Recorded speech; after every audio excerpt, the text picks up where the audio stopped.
الواد اشرف قاسم مصبح ده عيل قاتل. الواد ده كان محبوس معاه. الواد ده لما دخلت جوه كان جايب قضية.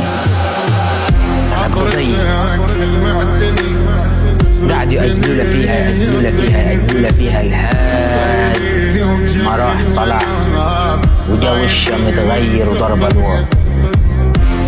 يا قاسم يا مصبح فين؟ قال لي 6 سنين. وسمعنا ال6 سنين من هنا ولقيتها ضرب وش على البلاط.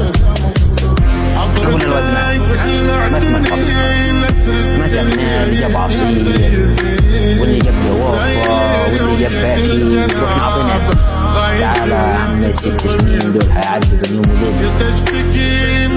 الولد ضرب وش مفيش. يا عم ان شاء الله كله يعدي متقلقش وخير ان شاء الله. من عيوني لك سلام يلي في سجن الظلام.